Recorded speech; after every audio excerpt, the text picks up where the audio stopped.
Hello दोस्तों, नमस्कार, राधे राधे। दोस्तों, हमारे भक्ति चैनल में आप सभी का स्वागत है। हम आप लोग को अपने भक्ति सागर चैनल पे एक राजा और एक माली और गणेश भगवान की कहानी सुनाने जा रही हूँ। कैसा लगेगा कमेंट में ज़रूर बताइएगा। लाइक करिएगा, कमेंट करिएगा, ज़्यादा से ज़्यादा शेयर करिएगा, अपना प्यार दुलार बनाए रखिएगा। चलिए सुनाते हैं। एक समय किसी राजा के राज्य में राजा चने बोए थे और माली दूब बोई। राजा जी के चने बढ़ते जा रहे थे और माली की दूब रोज खोटी जा रही थी, इसलिए घटती जा रही थी। एक दिन माली ने सोचा कि क्या बात है, राजा के जो चने तो खूब बड़े बड़े होते चले जा रहे हैं और मेरी दूब खूब छोटी छोटी घटती चली जा रही है। एक दिन माली ने अपनी दूब की रखवाली करने बैठ गया तो देखता है कि राजा की बहू बेटियां कुछ कुंवारी लड़कियों के साथ आई हैं और उसकी दूब तोड़ तोड़ कर ले जाने लगी। तो माली ने उसकी चुनरी पकड़ ली और पूछने लगा कि तुम मेरी दूब क्यों ले जा रही हो।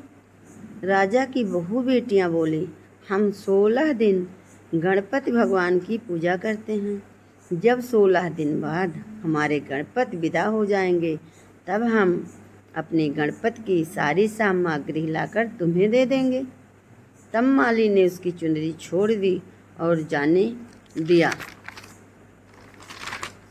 16 दिन पूरे होने के बाद माली अपने माता से बोला, माँ, मैं पत्थर तोड़ने काम पे जा रहा हूँ।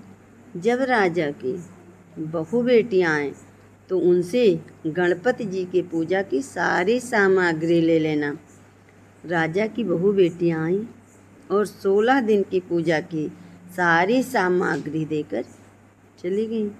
बाहर से माली का बेटा आया तो बोला, माँ, राजा की बहू बेटियाँ आई थीं और गणपति जी का सामग्री लाकर दी। उसकी माँ बोली, हाँ आई थी। तो आगे पूछने लगा, क्या देकर गई हैं।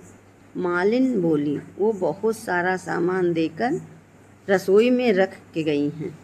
जब बेटा रसोई खोला तो उससे रसोई नहीं खुली।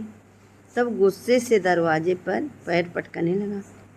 बहुत तेज़ से दरवाजे पर पैर मारा, फिर दरवाज़ा नहीं खुला।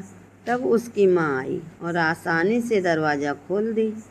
तब अंदर मालिन ईश्वर जी और गणपति जी के सुंदर वस्त्र पहने बैठे थे और गौरा मैया उनका अपने गणपति का श्रृंगार कर रही थी और उनकी रसोई में अन्न और धन से पूरा रसोई भरा हुआ था। मालिन बोली, गणेश भगवान, जिस तरह आपने मेरी रसोई घर को अन्न और धन से भर दिया, उसी तरह अपने सारे भक्तों पर अपनी कृपा बनाए रखिएगा। बोलिए गणपति भगवान की जय, बोलिए गौरा मैया की जय।